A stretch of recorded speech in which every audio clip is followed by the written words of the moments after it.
이 시간은 눈은 피하여도 소리는 피할 수 없습니다 라는 제목으로 말씀의 은혜 나누고자 합니다. 어느 교회에 이제 막 부임하신 목사님이 설교를 하려니까 마음이 많이 떨리더라는 것이죠. 그런데 어느 여집사님이 자신의 남편을 데리고 왔는데 교회에 매사 부정적이었던 분입니다. 그런 분이 앞에 계시니까 이제 막 부임하여 설교를 전하는 목사 입장에서는 많이 긴장이 됐겠죠.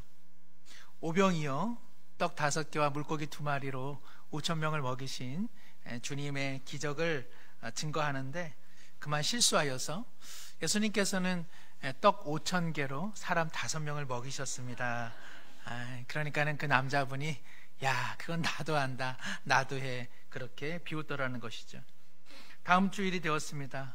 내가 이번에는 실수하지 않아야 되겠다. 마침 그분이 앞에 있는 터라 이 목사님께서 우리는 지난주에 예수님께서 떡 5개로 5,000명 먹이신 사건을 보았습니다. 그랬더니 그분이 또 앞에서 말하는 게 야, 지난주에 그렇게 떡이 많이 남았는데 그건 뭐 그걸로 다 먹인 거지, 그렇게 이야기를 하더라는 것이죠. 어떻습니까? 실은 이분은 목사님의 말씀을 귀담아 들은 것이죠. 잘 들었기에 틀린 것을 알았고 또 잘 들었기에 지난주 설교까지도 기억한 것 아니겠습니까? 그런데 설교를 듣는다, 말씀을 읽는다, 말씀을 본다 라고 하는 것 어떤 것일까요? 하나님을 경배하는 마음을 갖고 하나님의 말씀도 듣고 하나님의 말씀도 읽어야 합니다. 설교나 성경, 다만 무슨 정보나 내 문제에 적합한 말씀을 찾는 것으로만 아멘하지 마시고 하나님의 말씀 속에 하나님의 어떠하심, 하나님의 위엄, 하나님의 영광, 하나님의 선하심, 하나님의 사랑을 읽어내는 그 마음이 우리 모두에게 있어야 한다는 것이죠. 유진 피터슨이라고 하는 저명한 신학자는 거짓말이 난무하는 시대 속에서 거짓과 진실을 분별하는 그 지혜가 너무나 필요하다고 이야기합니다. 다만 문제는 무엇이냐면 그렇게 판단하는 그러한 마음이 있을 뿐 성경을 대할 때 거기에 감탄과 그리고 감사가 너무나 많이 누락되어 하나님의 말씀을 대하는 이들이 너무나 많이 있다는 것이죠. 진리와 진실을 분별하였다면 그 다음에 할 일은요, 어린아이의 마음을 갖는 것입니다. 어린아이들의 특징은 무엇입니까? 아무것 아닌 듯한데 거기서 기쁨을 누리고 거기서 감탄이 있고 거기에 흥분함이 있습니다. 하나님의 말씀을 대할 때에 우리의 마음은요, 경배하는 마음으로 하나님의 말씀을 듣고 또 하나님의 말씀을 읽어야 한다는 것이죠. 이번 주 중에 잠시 4.19 공원을 다녀왔는데 공기가 참 맑더라고요. 오늘 어떠세요? 오늘도 공기가 참 맑더라고요. 우리가 이렇게 맑은 공기를 마실 때 무슨 탐지견처럼 아니면 무슨 수사반장처럼 아니면 무슨 수사과학 수사원처럼 킁킁대면서 냄새를 맡느니 아무도 없을 것입니다. 뭐 어디 저기 가평에 아침고요 수목원을 가셨는데 공기를 한번 마시세요 하는데 막 강아지처럼 킁킁킁킁 거리면서 공기 마시는 분 아무도 없죠. 가슴을 활짝 펴고 정말 그 맑은 공기를 온몸으로 마시려고 누구나 노력하지 않습니까? 성경을 읽으시고 하나님의 말씀을 대할 때 그러한 마음 자세가 꼭 필요하다는 것입니다. 오늘 이 시간 우리는 하나님의 말씀을 통해 그야말로 맑은 공기를 심호흡하듯 그렇게 우리의 마음을 활짝 열고 하나님의 사랑을 깊은 호흡으로 들이마시는 시간 되어지기를 원합니다. 그래야 우리의 삶에 활기가 있고 그래야 우리의 삶에 생기가 있지 않겠습니까?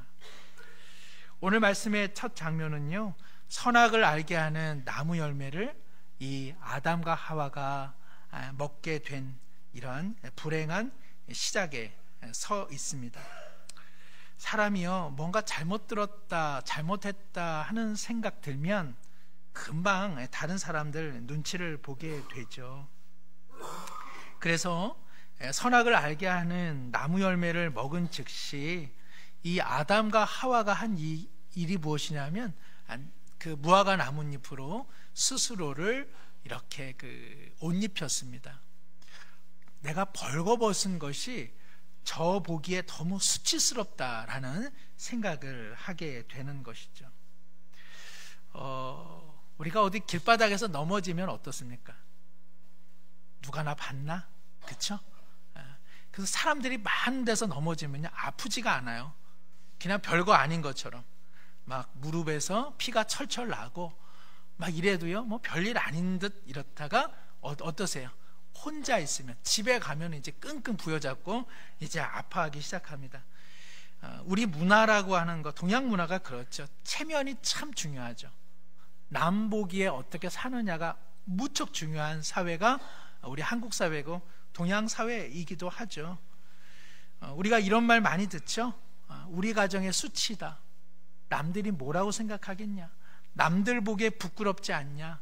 이거는 우리 사회의 수치다. 이거는 국가적 수치다. 우리는 남의 시선, 타인의 시선을 무척 의식하면서 살아갑니다. 저희 둘째 아들이 서라벌 중학교를 다니고 있는데 지금 중3 이제 말년 병장입니다. 그러다 보니까 교복이 그냥 누더기입니다. 이거는 거의 누더기 수준이 되었는데도 학교 말고도 이제 여기저기를 다닙니다. 그래서 제가 야, 갈아입고 다녀라. 아니면 위에다가 뭐 하나 좀 걸쳐 입어라. 그렇게 말을 해도 듣지를 않아요.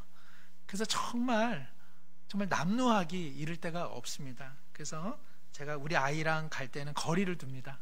약간의 그 수치감을 제가 느끼기 때문에 그렇습니다. 좀 남의 눈치도 봐야 되죠. 그러나 우리 사회는 너무나 그 남사스럽다, 그렇죠? 남사스럽다라고 하는 것은 남이 조롱한다 그런 뜻인데, 우리는 남이 조롱하고 남이 비웃을까봐 그 기준에 맞춰서 삶을 살아갈 때가 참 많이 있습니다. 하나님과의 관계는요, 수치의 관계는 아닙니다. 수치는요, 외부 사람들의 시선으로 유발되는 감정이 수치심입니다.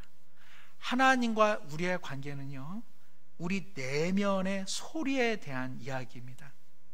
하나님께서는 눈으로 우리를 찾아오지 않으세요. 실제 하나님은 우리의 마음 깊은 곳 내면의 소리로 찾아오십니다. 오늘 9절에 보면 여호와 하나님이 아담을 부르시며 그에게 이르시되 내가 어디 있느냐. 하나님께서 그를 부르시는데 그야말로 찾지 못해서 지금 아담을 찾고 계시는 걸까요? 하나님께서 아담이 어디 있는지 왜 모르십니까? 10절에 보면 이르되 내가 동산에서 하나님의 소리를 듣고 내가 벗었으므로 두려워하여 숨었나이다. 그 수치심으로 인하여 하나님의 낯을 피하여 동산 나무 가운데 숨었지만 어떻습니까? 하나님의 소리는 아담의 내면에서 끊임없이 내가 어디 있느냐, 내가 어디 있느냐, 끊임없는 하나님의 소리를 들었다는 것입니다. 그래서 하나님을 숨어 나무 동산 어느 한 모퉁이에 은닉하고 있을지라도 거기서 아담은 하나님과 대화를 하고 있습니다. 사랑하는 성도 여러분, 우리는 사람의 눈은 피하여도 하나님께서 말씀하시는 내면의 소리로부터 피할 수가 없습니다. 교회에 못 나오실 때 어떠세요? 교회에 못 나오시더라도 삶의 형편 속에서 끊임없이 말씀하시는 하나님의 음성을 우리 모두 듣지 않습니까? 시편 139편 9절 10절에서 다윗은 이런 고백을 합니다. 우리 함께 한번 읽겠습니다.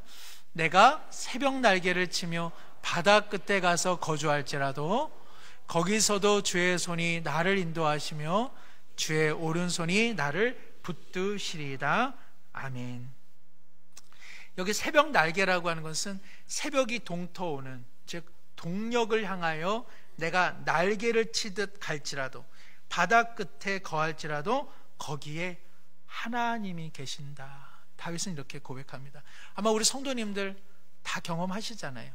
앞서 말씀드린 것처럼 교회를 꾸준히 나오시다가 어느 순간 교회를 석 달이다, 1년이다, 2년이다 못 나오시더라도 하나님께서 재촉하시잖아요. 야, 너 교회 가야 돼. 너 언제 갈 거야? 너 예수님 믿는 사람이잖아. 나 너 놓지 않고 있는 것 알잖아. 우리는 우리 내면에 들려오는 하나님의 소리를 떨쳐낼 수 없는 것이죠. 구약 성경의 요나라고 하는 선지자는 어떤 선지자죠? 그는 니느웨에 너희가 회개만 하면 하나님이 용서하신다라고 하는 원수국가 아수르에 하나님의 용서를 전해야 되는 선지자였습니다. 그게 그의 마음을 너무 어렵게 했어요. 저 원수들은 다 죽어야 되는데, 그래서 그가 알고 있는 한 세상 끝 다시스로 가기 위해서 이 요나가 욥바 항구에서 배를 타죠. 그런데 배에 타서 가장 밑바닥에 홀로 잠을 청하고 있는 거기에도 누가 계신다? 거기에도 하나님이 계십니다. 사람들이 그를 이끌어 제비뽑게 하여 너 때문에 우리 배가 흔들린다 싶어 그를 바다 깊은 곳에 쳐넣었는데 큰 물고기가 그를 삼켰습니다. 큰 물고기, 그 내장 깊은 곳에 거기에도 누가 계십니까? 하나님께서 요나에게 말씀을 하시더라는 것이죠. 그래서 요나서 2장 6절에 이렇게 기록되어 있습니다. 내가 산의 뿌리까지 내려갔사오며 땅이 그 빗장으로 나를 오래도록 막았사오나 나의 하나님 여호와여 주께서 내 생명을 구덩이에서 건지셨나이다. 한라산의 뿌리가 얼마나 깊겠습니까? 그렇죠? 백두산을 한번 캐내 보신다 생각해 보세요. 얼마나 많이 들어가야 백두산을 우리가 캐낼 수 있겠습니까? 요나가 누구도 닿지 않는 가장 깊은 곳, 그곳에 이를지라도 거기 하나님께서 내게 말씀하시더라고 고백하고 있습니다. 신약의 바울 사도는 어떻습니까? 예수 죽이는 일이 가장 잘하는 일이다 싶어가지고 예수 믿는 자들 잡으려고 다메섹으로 향하여 다다를 쯤에 거기 누가 그에게 말씀하십니까? 예수님께서 그에게 말씀하십니다. 사도행전 9장 4절 5절입니다. 함께 한번 읽겠습니다. 땅에 엎드러져 들음에 소리가 있어 이르시되 사울아 사울아 내가 어찌하여 나를 박해하느냐? 대답하되 주여 누구시나이까? 이르시되 나는 내가 박해하는 예수라. 하나님께서는 안에 계신 곳 없을 뿐 아니라 우리가 존재하는 한 우리의 내면에서 언제나 말씀하십니다. 민간 우주 여행의 새로운 시대를 열고 있는 미국의 유명한 사람 일론 머스크라고 하는 사람이 있습니다. 하여튼 그 사람 여러 가지로 골치 아픈 사람이기는 한데 모르겠습니다. 그 사람 덕분에 우리도 우주여행을 할 수 있을런지 모르겠습니다. 한번 생각해 보십시오. 일론 머스크와 함께 우리가 우주여행을 떠납니다. 우리는 어디 가면은 삶은 계란, 고구마 같은 거 싸가지고 가잖아요. 일론 머스크가 이렇게 수성을 지나고 또 천왕성을 지날 때에 내가 아침에 고구마 좀 쌓았는데 한번 드셔보세요. 삶은 계란도 좀 드셔보세요 했는데 일론 머스크가 우주 비행기를 이렇게 조종하다가 그 고구마가 얹혀가지고 그 자리에서 죽었다고 생각해 보시라고요. 그러면 어떻습니까? 행성에 우리가 떨어지겠죠. 거기에도 누가 계신다? 거기에 하나님 계신다는 말씀입니다. 아무도 없는 그 적막한 우주 어느 모퉁이에 우리가 추락한다 할지라도 거기서 하나님은 우리와 함께 계신다는 것이죠. 조너선이라고 하는 유명한 영국 신학자가 있습니다. 믿음은 소음 속에서도 음악을 들을 수 있는 실력이다, 능력이다 이렇게 말했습니다. 여기서 말하는 음악이라고 하는 것은 하나님의 음성이겠죠. 오늘 우리 시대에 얼마나 많은 잡음이 있습니까? 얼마나 많은 소음이 있습니까? 그 속에서도 우리 내면에 말씀하시는 하나님의 목소리를 들을 수 있는 사람, 그러한 사람들을 우리는 믿음의 신자라 이야기하는 것 아니겠습니까? 사람은 우리를 찾아내 우리를 고발합니다. 그러나 하나님께서는 우리를 찾아내어 우리를 살리시는 하나님이십니다. 수치심은 오히려 다루기가 쉽습니다. 사람들을 피하면 되죠. 사람들의 시선으로 인하여 삶이 어려운 이들이 그래서 꼭꼭 숨어버립니다. 그런데요, 그것도 좋은 방법은 아니죠. 겨울철에 토끼 사냥을 하는 사람들의 이야기를 들어보니까 토끼가 있을 만한 곳에 그냥 그 총을 겨눈다고 합니다. 그러면은 깜짝 놀란 이 토끼들이요, 이제 사방으로 흩어지죠. 겨울철 토끼의 발자국을 이렇게 가만가만 따라가다 보면 저쪽에 손뭉치 같은 토끼가 눈 속에다가 머리를 콕 집어넣고는 대롱대롱 엉덩이만 실룩실룩 밖에다가 내밀고 있다는 것이죠. 그러면 그냥 이렇게 잡아서 이제 토끼 구이를 해먹는다는 이야기를 들어본 적이 있습니다. 사람들의 시선을 피한다고 해서 우리의 마음에 어떻게 걱정과 염려가 사라질 수 있겠습니까? 하물며 하나님의 시선을 피하며, 하물며 하나님의 시선을 피한 듯 우리 내면에 들려오는 하나님의 목소리를 피할 수 있는 사람이 누가 있겠습니까? 그러나 하나님은 우리에게 다만 수치심과 그리고 죄책감을 안겨주는 분은 아니십니다. 사람은요, 우리 내면에 나 같은 존재가 하나님께 받아들여질까 하는 이 죄책감의 문제가 인생에 있어서 가장 큰 난제입니다. 나 같은 사람을 하나님이 아시면 나를 버리실 거라고 하는 이 두려움, 그것이 바로 아담과 하와가 하나님을 피한 이유가 되는 것이죠. 그러나 하나님께서 우리에게 말씀하시는 것은 우리를 고발하고 우리를 정죄하려 함 아닙니다. 우리를 찾아내어 그리스도의 십자가의 가죽옷을 입히기 위하여 우리를 찾으시고, 그리고 우리 내면에 말씀해 주시는 줄로 믿습니다. 어린 시절 누구나 하는 놀이가 있다면 어떤 놀이 많이 하셨어요? 꼭꼭 숨어라, 꼭꼭 숨어라, 그쵸? 숨바꼭질, 우리 모두가 많이 했던 재미난 놀이입니다. 숨바꼭질의 묘미는요, 적절한 타이밍에 찾아야 되고 적절한 타이밍에 나와 주어야 합니다.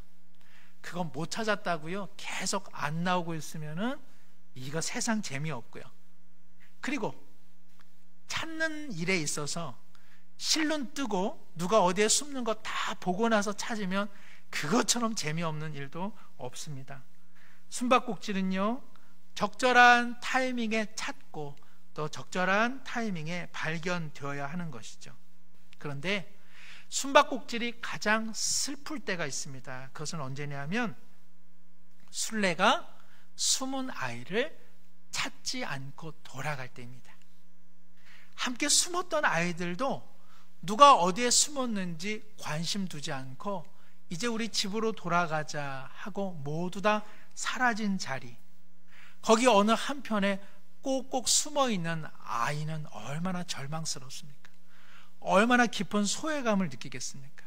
얼마나 고독하겠습니까? 우리의 모습이죠. 우리가 하나님께 숨었는데 하나님께서 우리를 찾아주지 않으신다면 그 얼마나 고독이며 그 얼마나 외로움이며 그 얼마나 절망입니까? 오늘 하나님께서 범죄하였다 하여 고발하려고 아담과 하와를 찾으시는 것 아닙니다. 그렇게 해서는 살 수 없어. 사람의 눈을 피하고 나의 낯을 피하여 너의 죄책감을 덜어낼 수는 없다. 내게로 나오라. 오늘 하나님께서는 그렇게 아담을 찾으시고 오늘 우리를 찾아오십니다.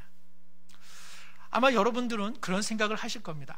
이런 일이 있기 전에 하나님께서 선악과를 먹으려 하는 찰나에 나타나서 먹지 말라 하시고, 그리고 그 뱀 따위는 다 한 번에 일망타진했으면 좋았을 것을 우리 늘 이런 생각을 합니다.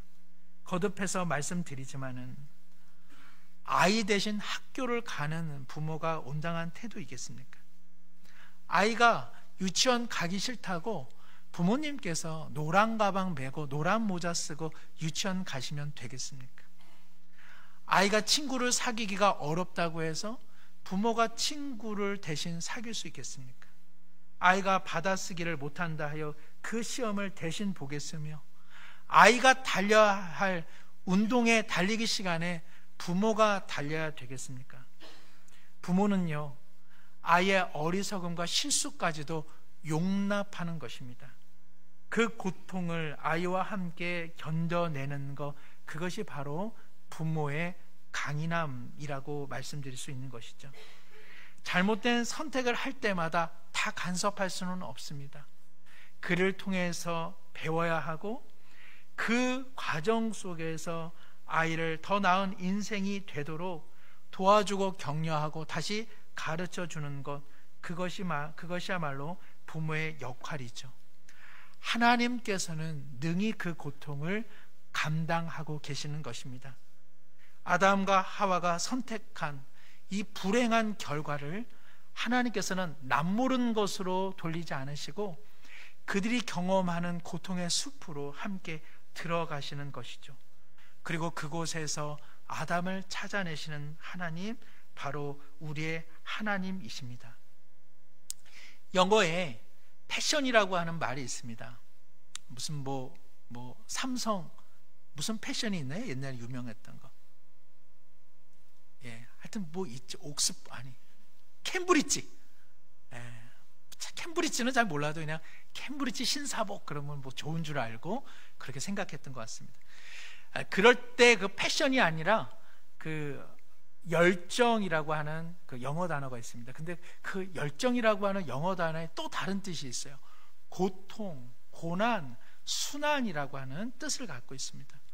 예전에 예수님의 생애를 다루었던 패션 오브 크라이스트라고 하는 영화가 있는데 예수님의 순환이지만 또한 우리를 살리시기 위한 주님의 열정을 의미하고 있는 것이죠. 하나님의 사랑, 하나님의 우리를 향한 열정에는요, 우리로 인한 하나님의 고통이 담겨져 있습니다. 그러나 하나님께서는 그것을 묵묵히 자신의 것으로 받아들이십니다. 그리하여서 아담이 이를 알게 된 것이죠. 오늘 본문 10절 이하에 여러 가지 내용이 있습니다만은 오늘 저는 20절 아담이 어떻게 회복되었는가를 말씀드리고자 합니다. 그렇게 하나님께서 그 내면의 목소리로 그를 찾아내었을 때에 20절 아담이 한 행동이 있습니다. 아담이 그 아내의 이름을 하와라 불렀으니 그는 모든 산자의 어미가 됨이더라. 아담과 하와가 범죄했을 때 서로가 서로에게 벌거벗은 수치스러운 존재로 인식이 되었습니다. 그런데요, 아담이 하나님께서 자신을 찾아내 주심으로써 그의 마음에 다시 한번 회복의 빛이 비추어 왔습니다. 그럴 때에 하와를 향하여, 그 아내를 향하여 이름을 붙여줍니다. 우리는 하와라고 하는 이름을 우리는 이미 알고 있습니다. 그러나 오늘 창세기 20장, 창세기 3장 20절에 사실 비로소 아담이 그의 아내를 뭐라고 불러요? 하와라고 부른다는 사실이죠. 하와라고 하는 이름의 뜻은요, 생명, 살아있는 자, 모든 자들의 어미다, 그런 뜻입니다. 하나님을 떠나 죽음의 그 음습한 그림자가 그들을 에워싸고 있을 때에 아담은 하나의 소망의 빛을 발견합니다. 그것은 무엇이냐? 바로 자신의 아내입니다. 자신의 아내는 이 죽음 속에서 생명을 잉태하는 하나님의 귀한 사람이라는 새로운 자각을 하게 된 것이죠. 아담이 갖고 있는 그 특별한 은사가 있습니다. 그게 뭐죠? 이름 짓는 거예요. 이름을 잘 지어요.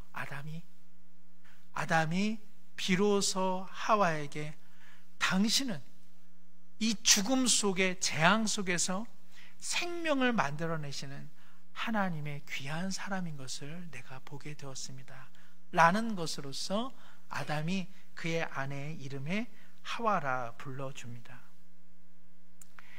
사람이요, 하나님과의 관계가 어긋나면 결국 그 매서움이 사람에게로 향하기 마련입니다.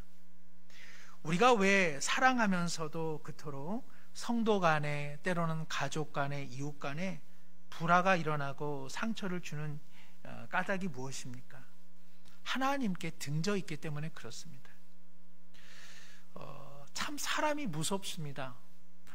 영어를 할 때, 그 잘못하는 영어를 할 때 언제 제일 영어가 더 안 되느냐? 한국 사람 만났을 때 더 안 됩니다. 그러니까 외국인과 이렇게 이야기를 하면 얼추 외국인들은 알아들어 줍니다. 그런데 옆에 한국 사람이 있으면요, 영어하기가 더 어렵습니다. 옆에서 그거 틀렸는데, 그거 아닌데 계속 이야기를 해가지고요, 외국 사람 이야기하면서도 한국 사람 때문에 영어를 못한다는 이야기를 많이 하죠. 어디 산에 가면요, 그 적막한 산에서 언제 무서우냐, 호랑이를 만나고 무슨 늑대를 만났을 때가 아닙니다. 그 적막한 산에 라면 봉지 하나가 이렇게 돌아다니면 그게 무섭다고 합니다. 아이고, 여기도 누가 있나 보다 하는 생각이 든다는 것이죠. 사람의 시선을 의식하는 이들이 도리어 사람에게 사나울 때 많이 있습니다. 하나님의 내면 속에 하나님과의 그 목소리, 하나님의 소리를 듣지 못하면 그런 사람일수록 사람을 많이 의식합니다.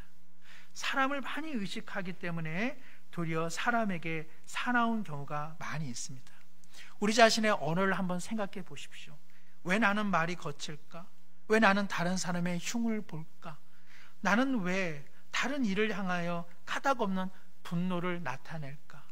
그것은 다른 사람을 의식하는 것만이 아닙니다. 이미 그 마음에 하나님의 목소리를 듣는 내면의 창문이 닫혀져 있기 때문에 그렇습니다. 사랑하는 성도님들 중에 혹여나 다른 사람의 시선은 끊임없이 의식하면서 오래전 이미 내면에 하나님과의 목소리를 들을 수 있는 그 창문은 굳게 잠겨져 있는 분이 계시지는 않습니까? 저부터 그런 사람 아닌가 돌아보게 되는 것이죠. 말이라고 하는 것은, 언어라고 하는 것은 언제나 세 사람이 듣습니다. 그 말을 하는 내가 내 귀로 듣고요, 그리고 그 말을 듣는 상대방이 듣습니다. 그리고 그 목소리를 언제나 들으시는 하나님이 듣는다는 것이죠. 가족에게 어떤 말을 하십니까? 성도 간에 어떤 말을 하십니까? 낯선 이에게 어떤 말을 하십니까? 혼자 운전할 때 어떤 말을 하고 계십니까? 하나님은 반드시 그 소리를 듣고 계십니다. 그리고 주님 앞에 서는 날 하나님께서 반드시 물으실 것입니다. 너는 너의 마음속에 내가 들려주었던 그 소리를 얼마나 의식하며 살았느냐? 그리고 너는 세상 살면서 어떠한 말을 했느냐? 하나님께서 우리의 목소리를 들으십니다. 말씀을 맺습니다. 하나님은 두려움과 죄책감에 사로잡힌 이들에게 찾아오십니다. 우리가 새벽 날개를 치며 바다 끝, 그리고 산의 뿌리와 같은 깊은 곳, 그리고 우주와 같은 고독한 곳에 있을지라도 하나님은 우리를 찾아내 주십니다. 다만 고발하고 심판하고 정죄하려는데 하나님의 목적이 있지 않습니까? 훗날 그리스도의 십자가를 의미하는 가죽 옷을 입혀서 새로운 존재가 되게 하려 하시는데 그 목적이 있습니다. 아담이 그 하나님의 사랑에 눈이 띄어졌습니다. 그리하여서 뼈 중에 뼈요 살 중에 살이라 여겼던 그 하와가 미워졌던 그 순간 그의 마음이 다시 회복되어 이 하와는 그야말로 하나님의 생명의 사람임을 그는 다시 한번 깨닫게 되었습니다. 하나님의 내면의 소리를 듣는 이들은 바로 내 가족, 성도, 이웃, 그리고 내가 알지 못하는 사람들을 향하여서도 넉넉한 마음을 갖게 되는 것, 바로 여기에 있습니다. 성도 여러분, 우리 모두 내 신앙의 건강성은 다른 사람과 어떠한 관계, 어떠한 언어, 어떠한 말을 사용하고 있는지 스스로 확인해 보십시오. 하나님의 내면의 목소리를 듣는 이들은 하나님의 목소리를 바랄 것입니다. 그러나 사람들의 시선만 의식하는 사람은 끊임없는 사람의 언어만 되풀이할 뿐입니다. 이제 우리는 12월을 맞이하게 됩니다. 올 한 해 하나님의 소리에 마지막으로 더욱 귀를 기울여 우리 함께 살아가는 이들이 생명의 사람임을 다시 한번 축복하면서 언제나 어디서나 찾아오사 우리에게 말씀하시는 하나님의 목소리에 더욱 귀를 기울이는 믿음의 실력자들 되시기를 축복합니다. 기도하겠습니다. 하나님 아버지, 숨어 있으나 아무도 찾아주지 않는 인생은 그야말로 비극일 것입니다. 하나님은 우리를 찾아주십니다. 다만 시선이 아니라 우리 내면 깊은 곳에 영원한 주님의 목소리로 그리고 그 사랑으로 우리를 불러주십니다. 아담과 하와가 비록 범죄하였으나 하나님께서는 그들의 절망과 고통에 스스로 묶여 그들을 살려내심으로 불러주십니다. 오늘 우리 가운데 찾아오셔서 그리스도의 십자가 보혈로 새 옷을 입혀주십니다. 우리 모두 우리 내면 깊은 곳에 항상 말씀하시는 하나님의 목소리를 듣게 하여 주옵소서. 그리하여서 우리 더불어 살아가는 가족과 성도와 이웃들에게 하나님의 참사랑의 언어를 발할 수 있도록 은혜 베풀어 주옵소서. 다가오는 성탄의 시간들 속에 다시 한번 우리 마음이 성탄의 맑고 밝은 빛으로 환히 비추어 주옵소서. 예수님의 이름으로 기도드립니다. 아멘.